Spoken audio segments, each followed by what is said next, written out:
Hello, hello, hello. Let me take the music off so I don't have problems. Stranglers Dreamtime. You know, it's been in the back of my mind for a while now. This song Dreamtime. Hadn't listened to it in a long time.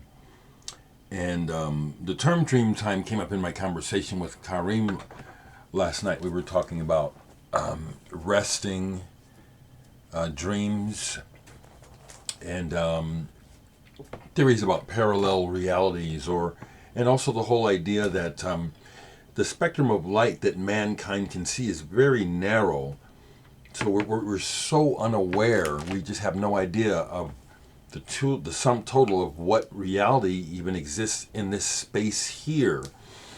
Great stuff to talk with. Like I said, I can't have these conversations with a lot of people. I love them. So I love the Stranglers. Never got to see them when Hugh Cornell was in the band, but like them from the beginning. And this is a good album. It's pop. Stranglers were never punk. They just took advantage of the. I would say that either they or their management or the record label took advantage of the marketing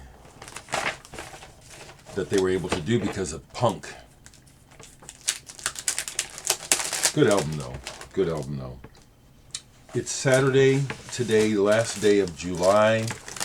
Some things are going on here in Omaha, the Maha Festival. It's sold out and I don't have a ticket, but usually if I go, I usually get let in. One way, or someone offers me a ticket. I'm really not that interested in the show, except I've never seen Thundercat. He's been here several times, and I've just never tried hard to make the show.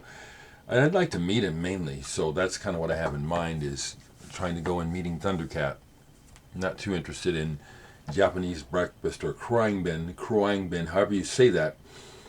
That woman can play bass really well, but the music is just not interesting to me. It's not. I did indulge myself yesterday in a new release, and it was an indulgence, and I'm glad I did.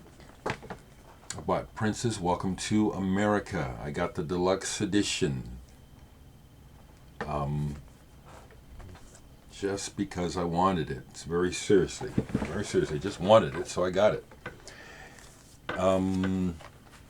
It's a very nice package. I was sharing with my nephew Karim that, in my opinion, if I had designed this, I would have designed it so that it opens out a little differently. My thought is, folks who get this hopefully will be careful with it, because I think that this binding can be ripped. I think this could be ripped real easily. A lot of junk in here that's really just junk. I wasn't really interested in that, but it has pictures and fake tickets and backstage passes and stuff, which is, it's just junk, but so what do I think of the album? To me, this is a reflection of who Prince was at that time in his life. He's older, he's more mature, he's thinking about things, and he's sharing those things in these songs. And it's very timely, because he's just, again, talking about the continued attrition and collapse of society, America, and the whole world, but he's talking about in America in particular. It's not a party record. Those days are over. That's not what Prince was about at this time. And for me, it's ridiculous to try to compare it to his early work. This is Prince at this time. And I like it. I like it quite well. I do. Something else I bought yesterday, and again, because I'm honest, this is what I have to say about it. I picked up a local compilation of hip-hop artists called Freedom Summer. This is put together by the folks who run a place called Culture House in Omaha.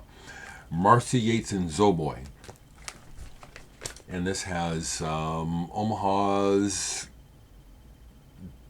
cream of hip hop, best known hip hop artists in Omaha. I don't know if either of those are correct, but I want to show a whole lot of respect and support for this. Hip hop is not what I'm focused on, okay, for a whole lot of reasons. Saddle Creek Records put this out, which I'm happy that they decided to get behind the folks.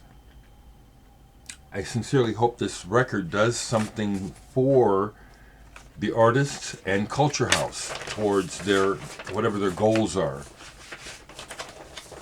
My thoughts on the actual music is that I want to support this stuff. This is not what I listen to, but what I like about this is that in general the artists are reflecting life here in the Midwest, real issues, as opposed to exploitation, as opposed to big booties, cars, and money. There might be some of that on here, but when I listened to most of this, and mostly what I heard was people talking about real life, some of the expected braggadocio that goes along with hip hop. It's part of it, okay? Is there some interesting wordplay on here? Yes, because again, that's part of the art, is your wordplay, and there's some interesting wordplay on here.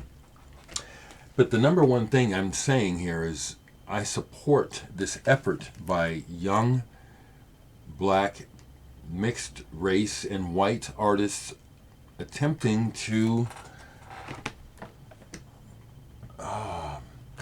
have their voices heard. The other thing that I like about Culture House is it's over on the north side of Omaha, where in many ways it's just kind of dead in a lot of ways, and they're trying to revitalize the spirit of black Omaha. I'll say that, black, because black Omaha includes brown, white, yellow, all. But North Omaha is black Omaha, and they're trying to wake it back up because it used to be vital. I still remember it from a small boy at the beginning of the 60s. The black community here had it going on in a lot of ways. So that's really what I want to share, those records. And less than a week from my album drop, folks who pre-ordered, hopefully your copies will start showing up in the mail. They're supposed to show up in the mail this week. Hopefully they'll start showing up maybe this weekend or by Monday. And I'm looking forward to folks posting and letting me know what they think of the music. Have a good weekend.